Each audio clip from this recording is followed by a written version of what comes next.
Friends, आपका पुनः स्वागत है BLED.in पर। मैं अजीत अग्रवाल। आज हम लोग स्टार्ट करने जा रहे हैं इंडियन इकनॉमी पर, the classification of Indian economy. दोस्तों, हम इंडियन इकनॉमी को 3 पार्ट में डिवाइड कर सकते हैं। फर्स्ट है प्राइमरी सेक्टर, दूसरा है सेकेंडरी सेक्टर एंड थर्ड है टर्टियरी सेक्टर, और हम कह सकते हैं इसको सर्विस सेक्टर। साथियों, सबसे पहले हम बात करते हैं प्राइमरी सेक्टर की। जैसे कि आपको नाम से ही प्रतीत हो रहा होगा कि किसी भी चीज़ को जब हम मैन्युफैक्चरिंग यूनिट में ले जाते हैं तो सबसे पहले हमें ज़रूरत होती है रॉ मटेरियल की। और जैसा कि आपको मालूम है, किसी भी आइटम को मैन्युफैक्चरिंग करने के लिए जो रॉ मटेरियल हमको प्राप्त होता है वो मोस्टली प्रकृति संसाधनों के द्वारा ही प्राप्त होता है। जैसे कि हम आपको एक एग्ज़ाम्पल देते हैं कि जब हमको कपड़ा बनाना होता है तो उसका जो सबसे बेसिक रॉ मटेरियल होता है वो होता है रुई, जो कि खेतों में पैदा होती है। रुई से हम उसको थ्रेड बनाते हैं, धागा बनाते हैं, और धागा बनाने के बाद हम उसको मैन्युफैक्चरिंग यूनिट में जो मशीन्स होती हैं उससे हम उसकी कपड़े की बुनाई करते हैं। So the basic primary thing for the manufacturing of cloth is रुई, कॉटन। वो हमको प्राप्त होती है खेतों से। सो दोस्तों, कहने का अभिप्राय ये है कि जो भी चीज़ हमको बिल्कुल बेसिक यूनिट्स है मैन्युफैक्चरिंग की, वो जो हमको प्राप्त होती है उसको हम कहते हैं प्राइमरी सेक्टर। तो इसमें हम आपको बताते हैं कि जैसे agriculture, fishing, mining, animal husbandry. Among all above mentioned, agriculture is considered as the most important occupation, as more than 50% of the population depend on it. जैसा कि हम सबको मालूम है कि भारत की इकनॉमी में एग्रीकल्चर का 50% से ज़्यादा का योगदान है। हमारी पॉपुलेशन मोस्टली एग्रीकल्चर पर डिपेंड है, और हमारी जो मैन्युफैक्चरिंग यूनिट्स हैं उसका भी जो बेसिक चीज़ें हैं वो हमको प्राइमरी सेक्टर, जो प्राकृतिक संसाधन है हमारे, वहाँ से प्राप्त होते हैं। दोस्तों, जब हम ये रॉ मटेरियल प्राप्त कर लेते हैं प्राकृतिक रूप से, फिर हम इसको सेकेंडरी जो सेक्टर है हमारा, फिर हम इसको फैक्ट्रियों में ले जाते हैं। जैसे कि जब हम रुई प्राप्त कर लेते हैं तो और उसका जब धागा बनाना होता है तो धागा हमारी मशीनों से ही बनता है। तो जो मशीन से जो हम धागा बनाते हैं और फिर उसको कपड़े में कन्वर्ट करते हैं, उसको प्रोसेस जो होती है उसको हम कहते हैं सेकेंडरी सेक्टर। इसमें जो रॉ मटेरियल है वो अर्थ से ले जाकर फिर हम सेमी फर्नेस्ड और फुली फर्नेस्ड, जैसे कि धागा हमारा सेमी फर्नेस्ड हो गया और धागे से जब हम कपड़ा बनाते हैं तो वो हमारा फुली फर्नेस्ड गुड हो गया। तो इसमें जो चीज़ हम लोग ये ट्रांसफॉर्म करते हैं, कन्वर्ट करते हैं चीज़ों को, उसको हम सेकेंडरी सेक्टर में कह सकते हैं। साथियों, जैसे कि मैंने आपको कपड़े का उदाहरण दिया, और जैसे जो शुगर है, शुगर का जैसे जो बेसिक जो प्राइमरी सेक्टर में हम उसको बोलेंगे जो रॉ मटेरियल है वो गन्ना है।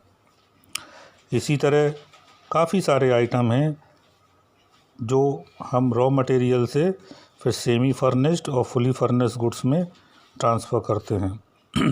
तो ये जो बात हुई, ये प्राइमरी सेक्टर और सेकेंडरी सेक्टर।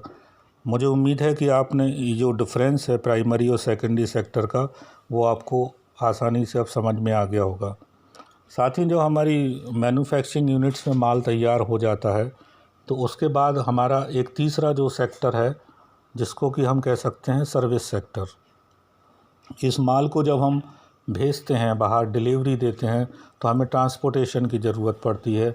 बैंकिंग की ज़रूरत पड़ती है और इंश्योरेंस की ज़रूरत पड़ती है। तो ये जो सारे जो फॉर्म्स हैं, जब माल बनने के बाद की जो प्रोसेस है उसको हम बोलते हैं सर्विस सेक्टर। तो ये सेक्टर भी, इसके बिना भी हम इकनॉमी की कल्पना नहीं कर सकते, क्योंकि तैयार माल होने के बाद भी उसमें कई सारी प्रोसेस होती हैं जब तक कि वो अपने गंतव्य पर ना पहुंच जाए। सो फ्रेंड्स, ये जो क्लासिफिकेशंस हैं 3 सेक्टर की इकनॉमी के लिए, primary, secondary and service sector, ये उम्मीद है कि आपको अच्छे से इसमें समझ आ गई होगी। इसके बाद हम इसको और फर्दर क्लासिफाइड कर सकते हैं इकनॉमी को। तो एक होता है ऑर्गेनाइज सेक्टर और एक होता है अनऑर्गेनाइज सेक्टर। जैसे कि आपको नाम से ही प्रतीत हो रहा होगा कि ऑर्गेनाइज सेक्टर का मतलब है जहाँ पे जो मैन्युफैक्चरिंग यूनिट्स हैं, जो इंडस्ट्रीज़ हैं, जो ऑर्गेनाइज्ड वे में काम करती हैं। मींस जो भारत सरकार और राज्य स्तरीय सरकारों के जो लेबर लॉज हैं उनके मुताबिक जो अपनी फैक्ट्री में मज़दूरों को और जो सर्विस देने वाले हैं उनका रिकॉर्ड्स रखते हैं, उनको उसी हिसाब से उनका प्रोविडेंट फंड, उसी हिसाब से उनको बोनस है, मिनिमम वेजेस एक्ट है, और जो भी गवर्नमेंट के नॉर्म्स और पॉलिसीज़ होती हैं उसके हिसाब से बिल्कुल जो फॉलो करते हैं उसको हम बोलते हैं ऑर्गेनाइज सेक्टर्स। सो इसमें वर्कर्स की जो आवर्स हैं काम करने के वो डिसाइडेड होते हैं, जॉब सिक्योरिटीज़ होती है, ये सारे बिग ऑर्गेनाइजेशंस में फॉलो होते हैं, या बिग एंटरप्राइजेज़ हैं, कॉलेजेस हैं, हॉस्पिटल्स हैं, स्कूल्स हैं, जहाँ पे ये सारी नॉर्म्स और पॉलिसीज़ जो गवर्नमेंट के द्वारा तय हैं जो वो फॉलो करते हैं उसको हम बोलते हैं ऑर्गेनाइज सेक्टर। सेकेंडरी जो होता है अनऑर्गेनाइज सेक्टर, जैसा कि नाम से ही प्रतीत हो रहा है कि इसमें हम जैसे छोटे छोटे जो दुकानदार हैं जो इतना जो गवर्नमेंट की पॉलिसीज़ हैं वो फॉलो नहीं कर पाते हैं, क्योंकि उनका इतना बड़ा लेवल पर बिजनेस नहीं होता है। तो वो जो वर्कर्स होते हैं जो दुकानों पे काम करते हैं, छोटी छोटी फैक्ट्रियों में काम करते हैं, तो उनको कभी भी वो जॉब से भी निकाल देते हैं, कभी भी जो गवर्नमेंट्स के नॉर्म्स हैं पेमेंट के उसके हिसाब से पे नहीं कर पाते हैं। तो जो ऐसे जो लोग हैं जो इस जगह काम करते हैं तो उनको हम कहते हैं कि वो अनऑर्गेनाइज सेक्टर में काम कर रहे हैं। उनके कोई जो काम करने के घंटे होते हैं वो भी फिक्स नहीं होते हैं, वो उनके मालिक पे डिपेंड होता है कि उसको जैसे आवश्यकता होती है वो उस हिसाब से काम करता है ना। तो इस हिसाब से जो ये जो और अनऑर्गेनाइज सेक्टर है उसका सबसे बढ़िया उदाहरण है ये जो बाज़ार में दुकानें होती हैं जो वहाँ पे लोग काम करते हैं, वो अनऑर्गेनाइज सेक्टर हम इसको बोलते हैं। साथ ही इसको हम फर्दर और ग्रुप में हम इसको बांट सकते हैं सेक्टर को। एक सेक्टर पब्लिक सेक्टर हमने सुना है और एक प्राइवेट सेक्टर। जैसे कि आप सभी लोगों को मालूम है कि पब्लिक सेक्टर और प्राइवेट सेक्टर में जो फ़र्क है उसमें पब्लिक सेक्टर में जो गवर्नमेंट ऑर्गेनाइजेशंस होती हैं, जैसे कई व्यापार हैं, कई कंपनीज़ हैं जो गवर्नमेंट के द्वारा चलाई जाती हैं, उसमें गवर्नमेंट की जो हिस्सेदारी होती है कैपिटल पे, जो पूंजी होती है गवर्नमेंट की, उसमें वो 50% से ऊपर गवर्नमेंट की पूंजी होती है, कैपिटल होती है। जिसमें गवर्नमेंट की 50% से ज़्यादा की पूंजी होती है और जो गवर्नमेंट के द्वारा ही मैनेज किया जाता है, तो उस सेक्टर को हम बोलते हैं पब्लिक सेक्टर। जिसका कि हम सबसे अच्छा उदाहरण अगर दें तो जैसे जो हमारी बैंकिंग्स हैं, जो सरकारी बैंक हैं, वो हम उसको वो पब्लिक सेक्टर में, क्योंकि उसमें जो गवर्नमेंट की पूंजी लगी है वो 50% से ज़्यादा गवर्नमेंट की पूंजी होती है। तो उसमें जो टॉप लेवल का जो मैनेजमेंट है वो सब गवर्नमेंट के अंडर में होता है।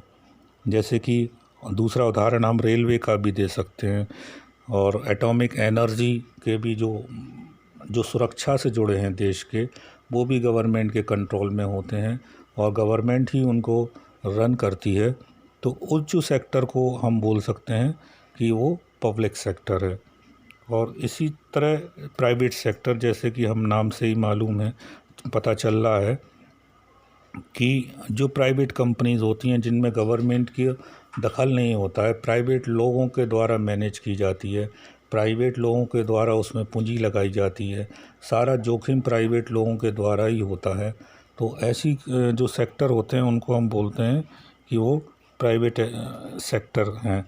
जैसे कि जो प्राइवेट कंपनीज़ होती हैं, रिलायंस है, टाटा है, तो ये सब प्राइवेट सेक्टर की कंपनीज़ हैं जिसमें, और हमारे जो बैंकिंग में भी अभी गवर्नमेंट ने कुछ बैंकों को, प्राइवेट बैंकों को लाइसेंस दिया है।